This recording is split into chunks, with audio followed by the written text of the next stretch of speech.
I think we're starting. I'm still getting kind of the wheel turning, so I'm going to give it a chance to do its thing, and then we are going to get started.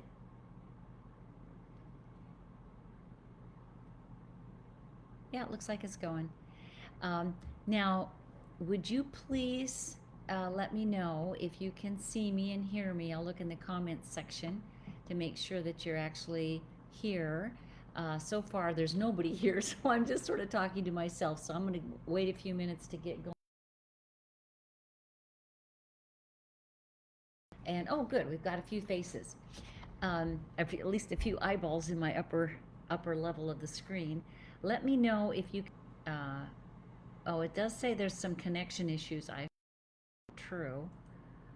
Um, I always get that signal when we first start, and then it's down. So even and this is being recorded, so hopefully, you know, we'll be fine.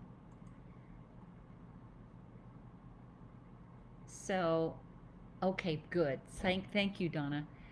Um, I just wanted to make sure that I'm not talking just to myself, or my mouth is moving and no sound is coming out.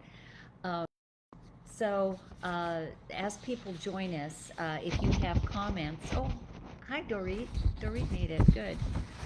I'm so happy to have our call. Let's see here. Okay, people, Patricia, thank you. You can see me too. That's good.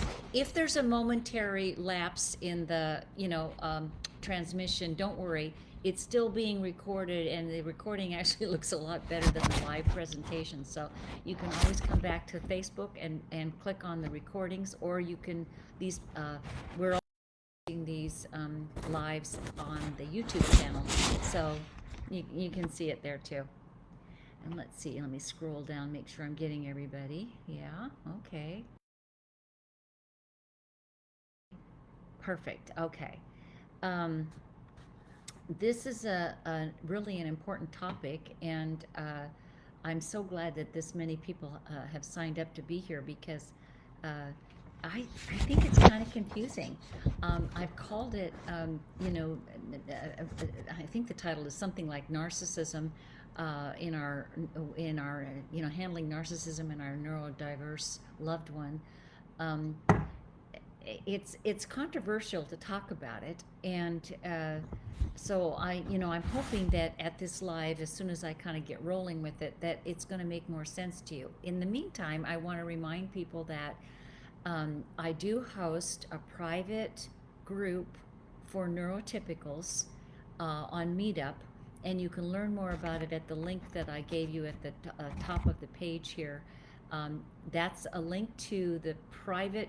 Uh, it's a website for, it's called ASD-NT Relationships, and if you go to that link, you can see all the postings, the newsletters, all the events that are coming up, and you can click on the little red Meetup button and join Meetup if you're not currently a member.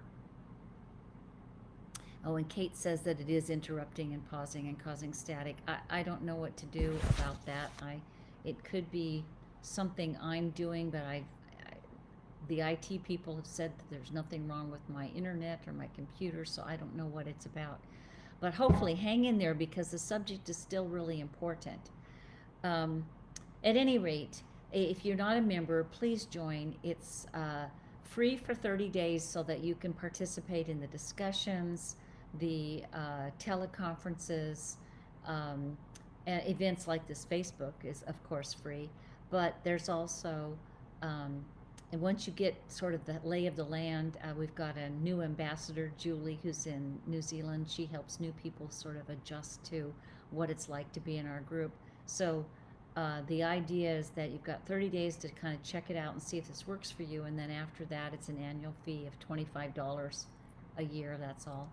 And then I have both video calls, video conferences similar to this Facebook Live, except that they are not recorded, and the the video conferences are for a small group of 8 to 10 people, so that we can talk to each other, so that you can learn from other people in, hi Dina, other people in other, you know, parts of the world, or maybe just down the street from you, you can talk to other neurotypicals who are trying to understand their neurodiverse partners or children or parents or whoever the adult is in your life. The teleconferences are unlimited. A number of people can attend. I do record the teleconferences, but the recordings are only available to our regular members, and that's to just kind of keep the privacy factor as much and as much as possible, but also so that you can be sharing these conferences with other people who get it, because you're going to listen to these teleconferences over and over and over again and realize that you are not alone. That's the whole idea. You're not alone with trying to understand what's going on here. So let me get started on this topic of narcissism in our neurodiverse loved ones. And I kind of did a tongue-in-cheek thing about how to handle a neurodivergent Christmas. And we just came off of Thanksgiving, those of us in the U.S. And Canada, as the Thanksgiving also around the same time of year. And many of us experienced that neurodivergent Thanksgiving. By neurodivergent, I mean a neurotypical in relationship with a neurodiverse person produces a neurodivergent communication relationship and so forth. So what that causes is a great deal of breakdown in communication. So I don't know about all of you, maybe you can relate to this. I've been hearing people following the American Thanksgiving telling me that, yes, we had a nice Thanksgiving, the kids came over, or we went and visited grandma, or whatever it is, or we just had a quiet one, but we didn't talk much. There wasn't much communication. And what that's about, of course, is that neurodivergence. The person on the spectrum does seem to accept that if there's a room full of people and you seem happy and they're not engaging in the conversation, everything's going okay. But for us neurotypicals, we would like conversation. We would like to talk to our sweetheart about life or just what's happening. Yes, Debbie says we had a vast communication breakdown the day after when it was just the two of us. Right. So remember, I'm going to get to the narcissism subject, but it feels like narcissism because we neurotypicals have to go at the pace of someone who's autistic. And their pace is slower. And it's slower because they're transactional, not interactional. They're not reading between the lines. And it's slower because they're analyzing everything up here in their cognitive awareness. They're not intuitively going with where the conversation is going. So when we're in a room, when neurotypicals are in a room with a family for Thanksgiving or a couple of friends or whatever, I was at a Friendsgiving, 2 Friendsgivings actually this season, we're able to track multiple conversations. We may not be chatting with each person, but if somebody says race car and we go, oh gosh, we're into, we love race cars, we look around, who said that? And we go, oh, it's James. I haven't seen James in forever. I've got to go talk to him in a minute. But we stay over here. But we wave to James, right? We're able to do that kind of multi-interaction. But our neurodiverse loved one is not able to do that. They listen to the words, they process what one person is saying, and they can handle a very small chunk of information at any one time. I can go more into that in just a little bit if you have questions about it. But let me go ahead and get going since we have, 30, 40 people around right now, in and out. And let's talk about what's coming up in December. So for our neurodiverse, our neurodivergent holiday season, how we're going to endure all of that. And I think it's a perfect time to talk about narcissism. I'm not going to be, let me walk through what the events are so that you know what to sign up for. And we still have room in all of these events. I'm not going to be working over Christmas. I'm going to take that time to relax and enjoy myself too. But The first couple of weeks, we are going to have a number of events. The first one is a video conference, and then remember, this is for a small group of people, 8 to 10-ish. I think I allow as many as 20 people to sign up. Once in a while, we have 20 people, but usually it's a small group.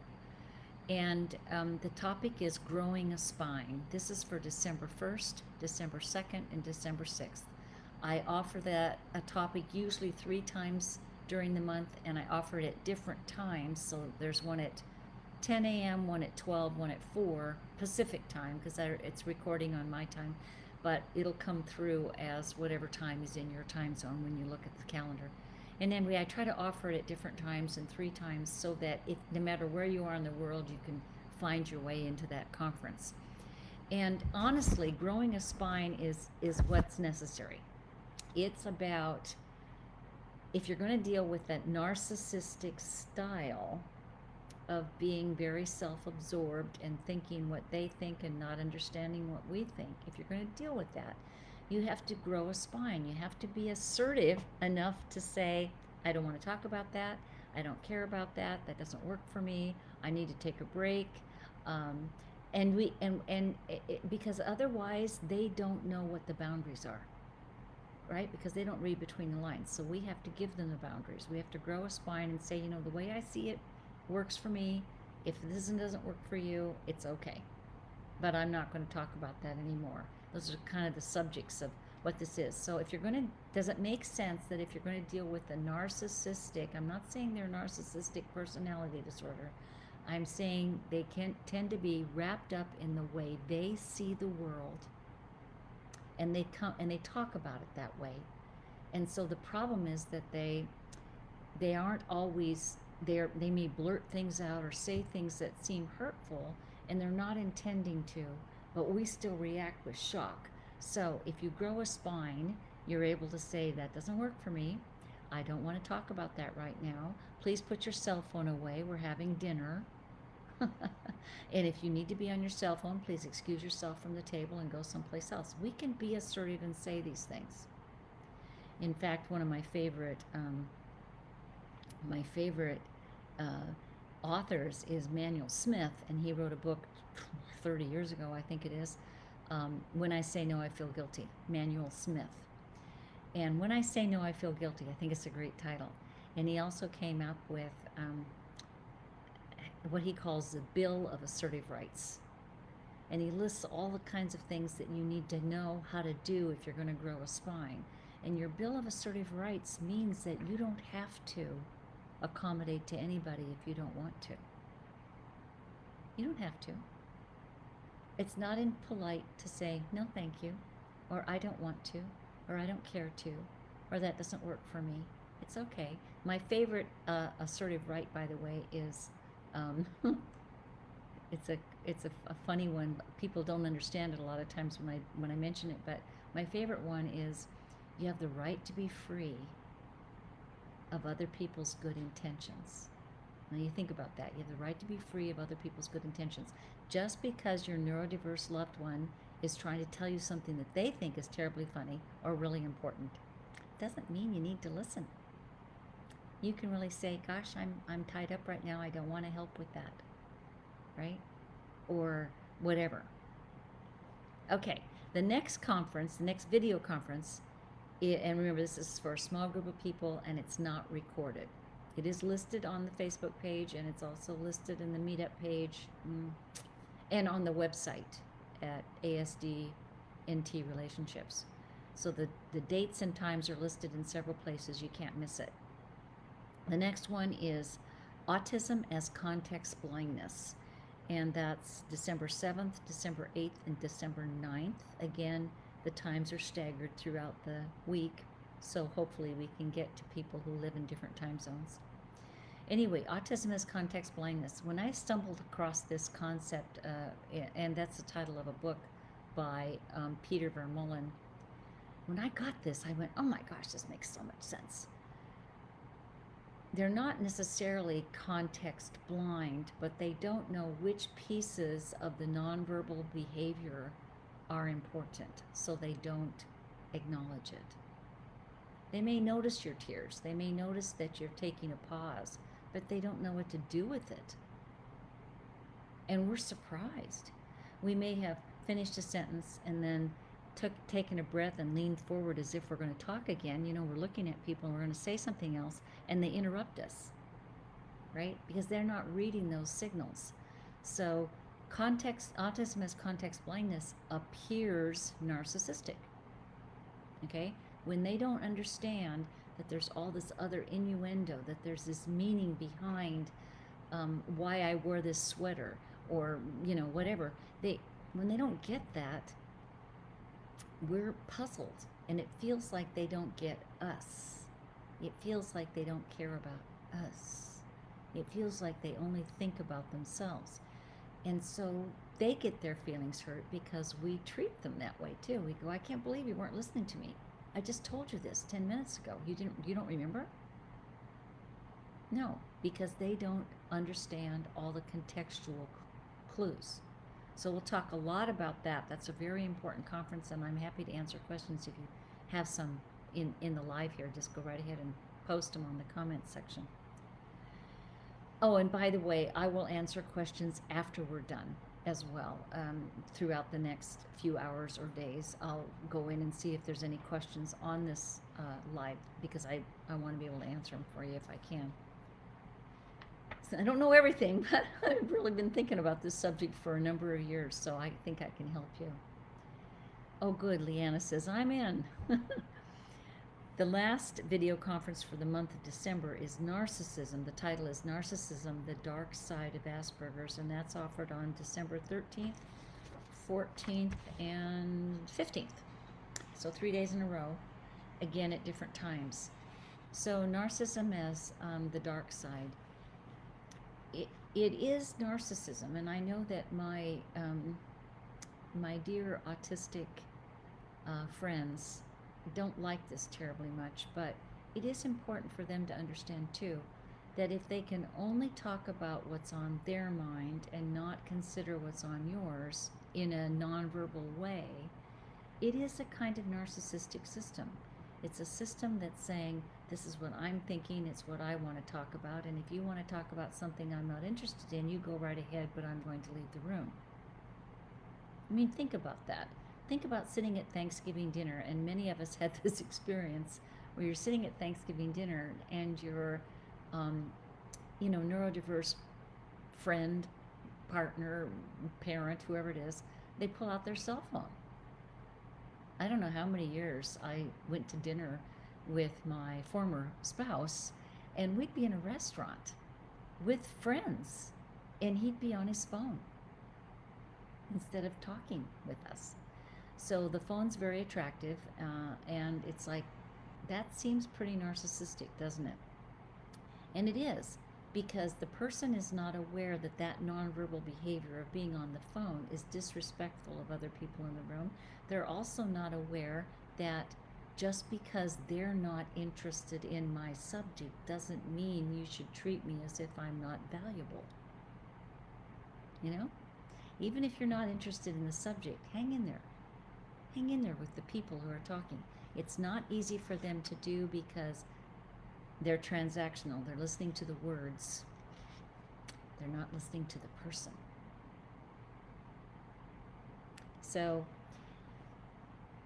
what is important for us neurotypicals to understand, mean to be narcissistic, but they are being narcissistic. It's all about what's comfortable to them.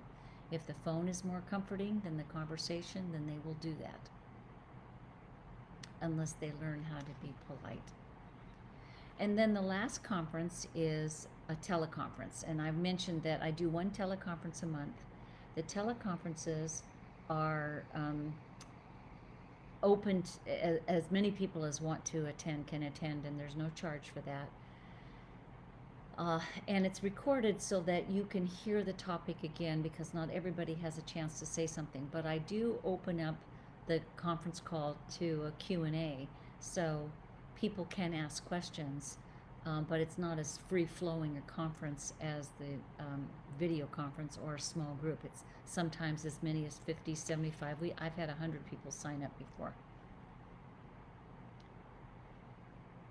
And Barb is saying, about your comment that we don't need to accommodate, it seems like since they can't help the way they are, that we could meet them halfway. What do you think about this? Let me get to that. That's a really good question. So the teleconference is the neurobiology of autism spectrum disorder. And that's going to be held December 17th at 1. Now, in an hour, I'm probably not going to cover the entire neurobiology of autism spectrum disorder. But what I want to cover is I want you to understand the science behind the narcissism. It doesn't mean that the person is just selfish or anything. The problem is if you're wired to there's so much sun coming in I can hardly see what's going on. Let me fix the curtain. It's terrible in the Northwest when you have to get the sun out of the way, so that you can record the conference. We love to have sunshine, and when you finally get some, I don't want to make it go away, but I'll let the sun back in a little bit.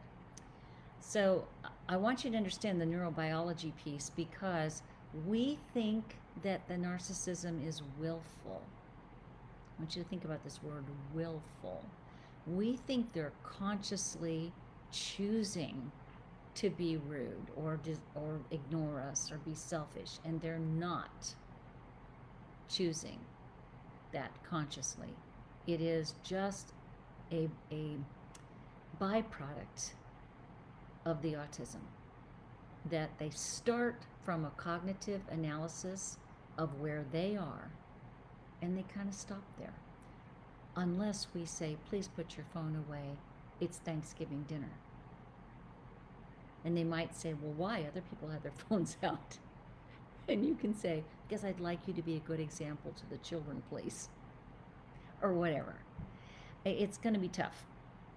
So the neurobiology, it's a lot for me to explain right here, so I'm not going to do it here. But once you get that there is a wiring issue, that it's neurobiological, it's so much easier to accommodate, which gets me back to, whoops, where'd it go here?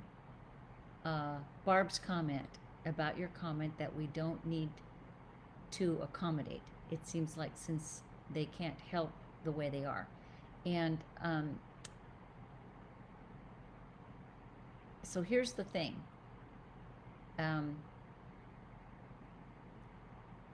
We do have to accommodate to people who are on the spectrum quite a bit, because they process slowly. It's just that, and I think we need to give them that. I think as neurotypicals, we can understand where they're coming from far better than they can understand where we're coming from. All the multiple innuendos. Does that make sense? But it's tiring. So when I say grow a spine, what I mean is be able to step away when you need a break from all that accommodating. Here's the neurobiology. If they have to process everything cognitively, and there's an imbalance or a disconnect with their empathic side, this takes longer cognitively. It takes longer to process those 7 or 8 pieces of information that are in their heads and still stay with the conversation. We don't do that. We process intuitively, emotionally. We pick up a little cue over there, but we don't quite have it in our consciousness yet, but we hang it on the pegboard of our unconscious mind. A moment later we go, oh, I know what that's about, and we grab it and we talk to the person about it, or we respond to it. And they really struggle with that. So everything has to be cognitive, and and I think we do have to accommodate. So in answer to that, to Debbie's, I think it was, I want to make, oh no, I'll get the person right, Barb. We can't meet them halfway. We're going to do 90% of the communication work. But they can learn to be polite. They can learn to acknowledge that maybe we are picking up some other information that means we should put cell phones away. maybe we're pretty good navigating the social world, and I would like them to trust me, on this. So, for example, my former husband said something really funny. We went to some event, some businessy event, but it was social. It was a dinner, and it was a banquet of some kind, but it was a businessy kind of thing. And when I took him along, I said, "Would you like to go along? I know you won't know people here, but you know." And he said, "Sure." So he goes, and I'm kind of working the room. I'm just going around chatting with people, and he said, "Wow, everybody here knows you and really likes you." And I said, "Oh no, I don't know anybody here." I didn't. I knew a couple people, but he thought I knew everybody in the room, right? Because I can relate. And he just sat there and watched, which is okay. But his assumption was I knew everybody and knew them well. That's a mismatch, isn't it? So Sally says, "I know the phone well. My ass-bee boyfriend does exactly that, pulls out his phone and totally ignores the rest of us at the dinner table in the restaurant again and again. I'm glad Dr. Kathy sees that as disrespectful. I keep telling him that it's very rude." He doesn't know it's rude, though, because he doesn't intend to be rude. That's the transactional piece. Because I mean well, you should accept my behavior. We don't function that way. Because I mean well, if my behavior is hard for you, if I hurt your feelings or if I um, misspoke, we want to reconnect and fix that. We don't have to be a terrible, rotten scoundrel because I said something that hurt somebody's feelings. We still want to fix it between people because we're interactional and they're transactional. So since I didn't mean to harm you, you're upset over nothing is a typical neurodiverse thing to say. So Leslie says, what if they admit that they know they are being rude? That could be good as long as they say, here's what I'd like to do about it. So one of the things I teach my neurodiverse clients to do is follow basic rules, like you can't take your cell phone out at the dinner table. But I also want them, if they do misstep, they feel terribly criticized about it if you say it's rude. But if they have already acknowledged that it's rude, then you can say, would you mind handling this different next time? Because they should be able to follow that rule. If they know that's something that bothers you, they should be able to follow that. So Debbie says, yes, that happens all the time. I can't believe he didn't hear me, but this is explaining my frustrations of the past. It's hard to understand, even though, thanks to you, I'm beginning to understand. Yeah. Okay, I want you to understand that they are processing just your words. That's why the title of my next book, which I'm hoping is out after January, hopefully after the first of the year, it's Empathy is More Than Words. We all get that. But they are processing what you're saying. They're taking your sentence and putting it in their cognitive brain and listening to the sentence. They're not listening to the person. Empathy is listening to the person, and that's why we remember what they say, because we're coding it in our memory banks according to Debbie or Chantal, right? Or Kate. We're recording it according to the human being we're talking with. That's an emotional, empathic, interactive thing. They're just listening to the words. And that's why we hear comments like, you didn't tell me that. That's not what you said. I heard every word, but you know they didn't hear you. Chantal says, when you don't want to listen to what they have to say and they become defensive and follow you, what can you do? Well, I don't mean to be mean here, but if they're following you, that's considered illegal. That's a type of imprisonment, and it's not okay. So I'm not saying you call the police, of course not. But I think you put your foot down and you turn around and say, if you take one more step, I'm grabbing my bag, I'm getting my car keys, I'm leaving the house. Don't harass me. Because they don't know. They don't know that they're doing that. Now, hopefully, you can have a calmer moment where you walk them through. That's impolite. When I say I've had enough, I don't want you following me. It'd be better if you could do it in a calmer moment. They are not, they just don't understand all kinds of social rules. Now, there's plenty of people on the spectrum who would never do this, by the way, because they were taught by their parents about how to, handle intense encounters. But they still may not understand how upsetting it is to you to have those boundaries crossed. See, those are psychological boundaries, right? Now, the reason that getting on to another subject, Debbie says mine follow me, right?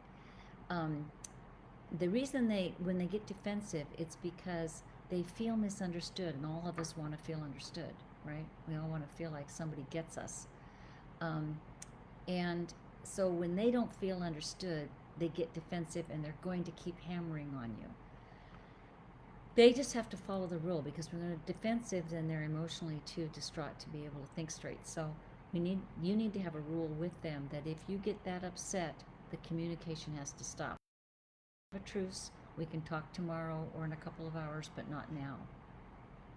And they can get so convinced that you don't understand them, or that they understand you when they don't, because they're following the words. They're analyzing it. Yes, and Maria Blanca says it's exhausting. And it is exhausting, because this neurodivergent, we would like it to be integrating, right? We'd like our communication to be working together with this person, but instead it's going apart. And the further apart it gets, the worse it is to be able to, deal with. So it's really important that you get that both of you mean well, both of you are trying to be understood, but you're using different systems. And let me get back to that in just a minute. There's a couple more questions. Or Debbie's saying he walks away from me while he's talking, right? Because he thinks all it is words. I want you to understand that. Or he turns and looks away while you're talking because he can hear you, but he doesn't understand that's not connecting, that's not communicating.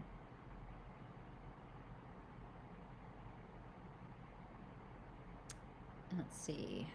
Yeah, mine walks away as being too sensitive. Nope, you're not being too sensitive. I can tell from the tone if he has any interest in what I'm saying, and if the answer is no, I don't go any further. Right, so it's one way to handle it is if you're not getting attention, or the person, your neurodiverse loved one, doesn't get you. But so that's a technique. It's just like, well, I'll save my subject for somebody who cares. But then you're saving yourself for somebody who cares. You're pulling away from this person. And it's important to realize that, eventually the relationship will founder if you don't find a better way to connect. Let's see here if we have any other questions.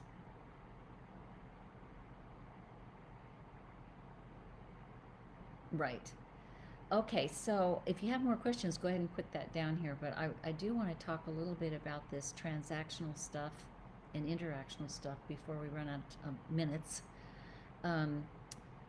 The reason that it's important that you understand their system is that when two systems are so different, but they have to interact, they're going to cause friction. And it's the friction that's distressing us. The friction, and distressing them. It's distressing everybody. It's because if you both mean well, but you're using a system that's totally different than the other person's for processing what's going on around you, we have a fight. And scientists know that systems theory would predict this, okay? When you have multiple interacting systems. In fact, if you look at software design, every software engineer knows that there's going to be bugs in the system that they design. They know it. They know that they cannot possibly produce any software that doesn't have bugs. That's why there's always updates. That's why some companies are so huge, like Apple or Microsoft, they have whole departments dedicated to, working out the bugs.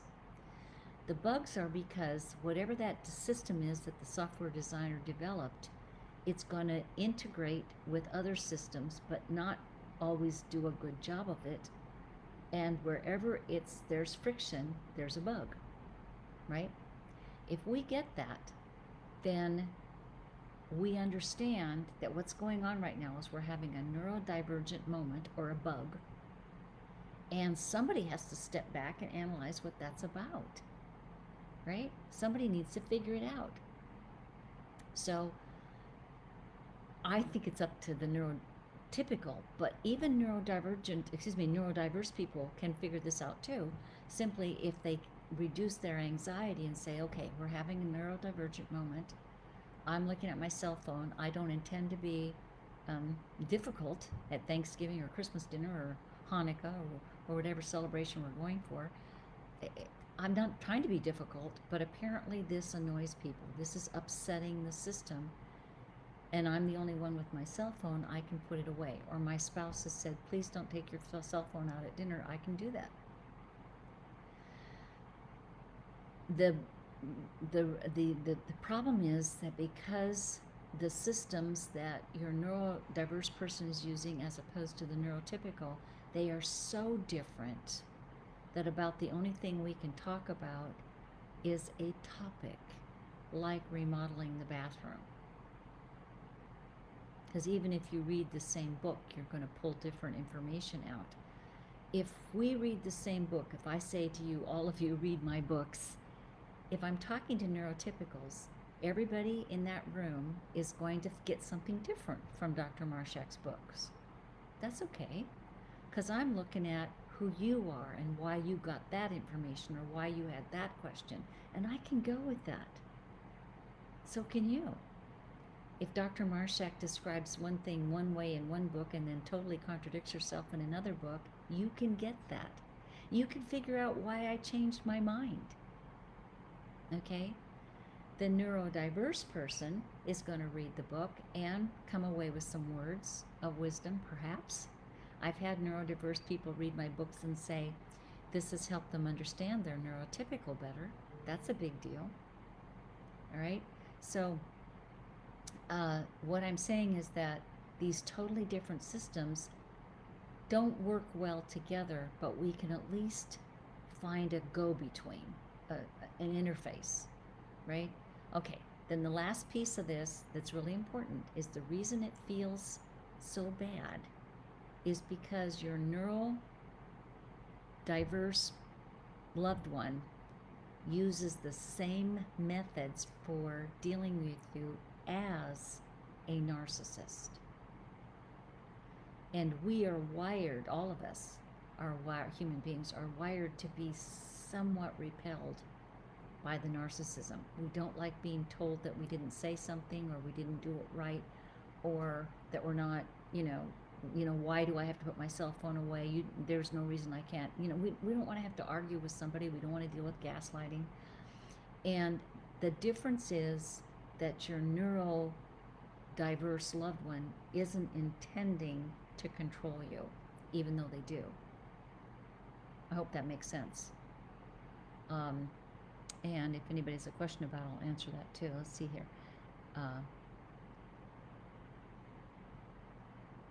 Right. Dina, let me get to that. Diana says, thank you. This puts last Sunday's battle in even better context than I had it. He felt misinterpreted what he'd said, and I refused to engage. Things have improved dramatically since his diagnosis in July, but we still have moments. Right. He felt misinterpreted because his intention was good, more than likely, but he still probably said things or did things that were rude or unconscionable in some way. So that's the mismatch. We have to trust that both people mean well, but let's try it better. And that's what Dina said.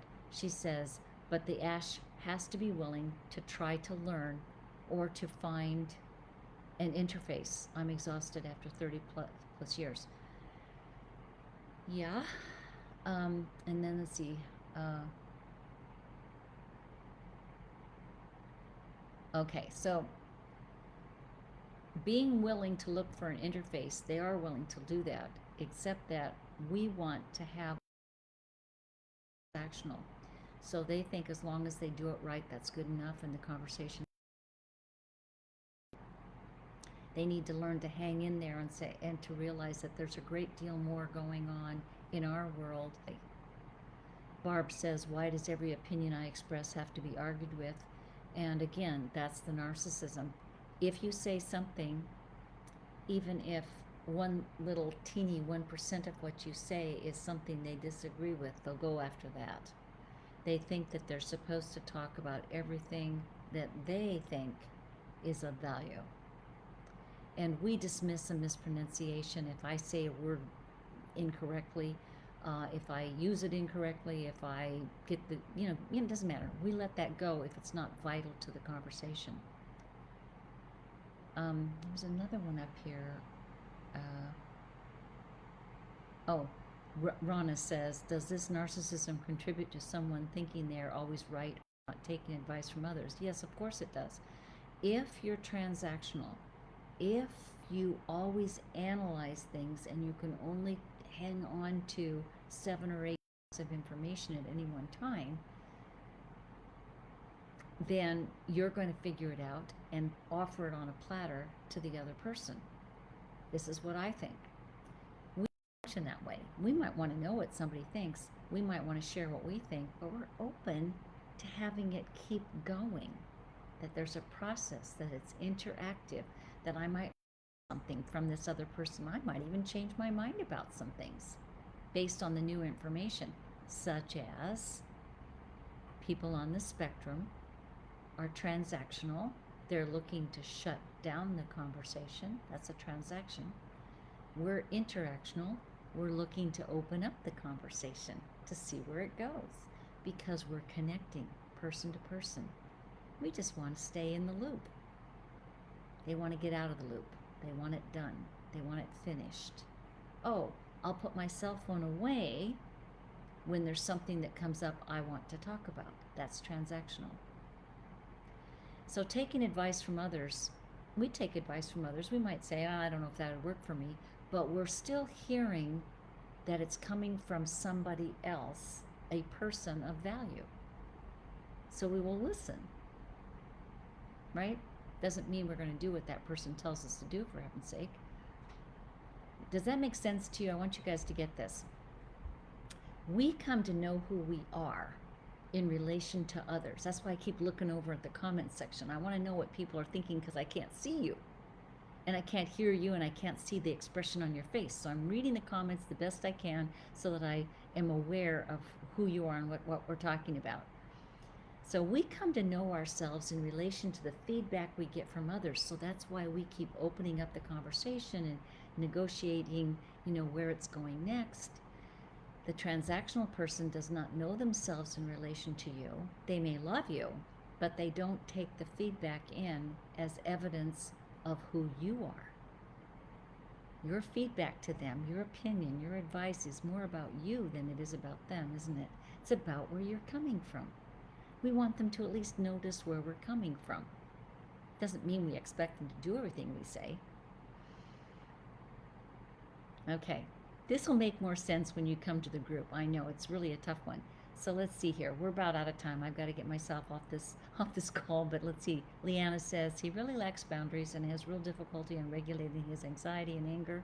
If he's angry and starts shouting, I walk away and go to another room and close the door.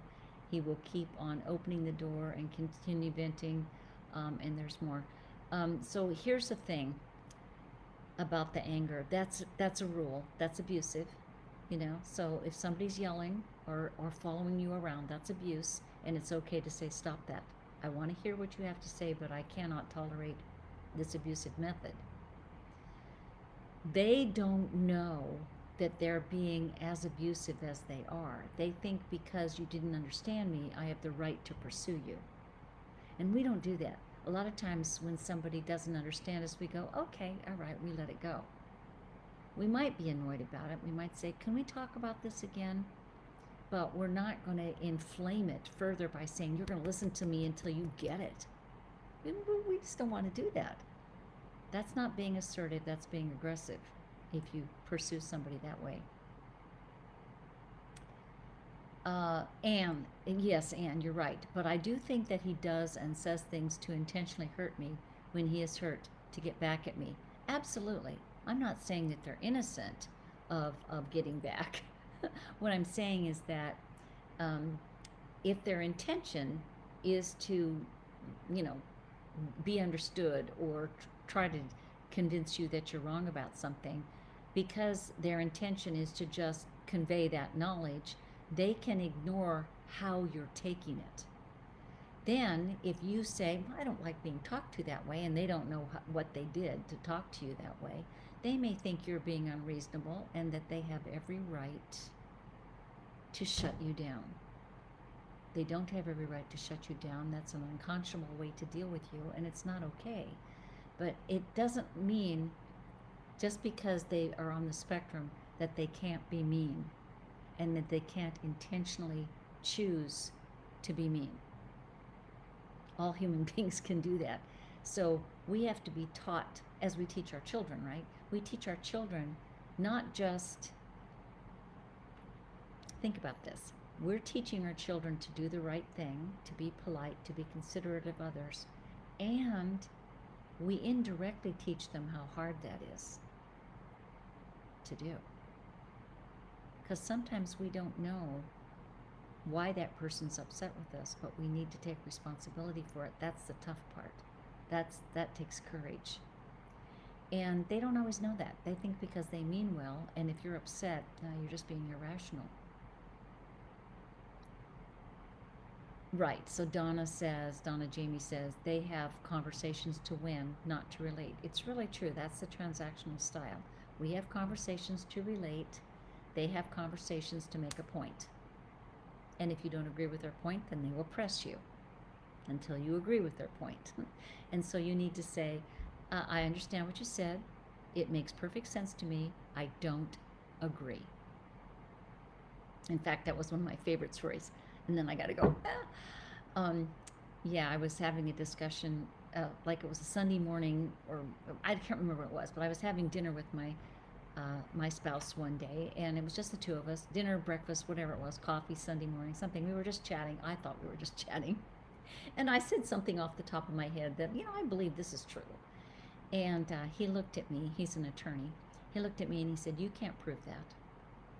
And I thought, oh, he's right. I can't prove it. I just said something. I was just chatting. And I thought, I can't prove it. And then I stopped myself and I looked at him and I said, you're right. I can't prove that. But this isn't a courtroom and you're not the judge. And I can say whatever I wish. And he stopped. Because if I had followed him into his transactional mode of, I can't prove that, therefore he is one, we wouldn't get anywhere. I was just trying to connect. And when I translated it into a connecting conversation, he couldn't connect either. He shut down. He didn't say a word. But at least I wasn't trapped into that transactional go nowhere place. Okay. And lastly, Sally is saying, why do they criticize all the time? Is that narcissism? Yes and no. They criticize all the time because, as I said, they're finding one little teeny point to argue with you over. And they don't know that it's the conversation is to connect, or it's bigger than that. But that criticism isn't necessarily narcissism. The narcissism comes before the criticism. I want you to get that. It's narcissistic to only look at your own point of view, to only think your own thoughts, to not consider how somebody else thinks or what's important to them. So if you're coming from that frame that you're just waiting for the other person to say something of interest to you, that's narcissistic, right? And then you're going to criticize, and then you're going to be floored that the person you're criticizing feels hurt. Okay, I do have to wrap it up. I hope I see you in our meetup group and our support group. please let me know if there's other questions that you have from this call today. I don't have time to answer everybody. It's been just great to see all of you here, or read about all of you on the call. And I know there's a lot more comments that I missed. I'm so sorry. I didn't get to all of them, but I do want you to feel free to send me more comments, and I'm happy to do my best to answer them online, unless it's so intense that we need a private time. But speaking of private time, you can always contact me on my website. That's kmarshack.com, and schedule an appointment if you want to do that too. Okay, until next month, take care, everybody. Oh, happy holidays. I forgot about that. Happy New Year's. Take care of yourself. Happy Hanukkah. Happy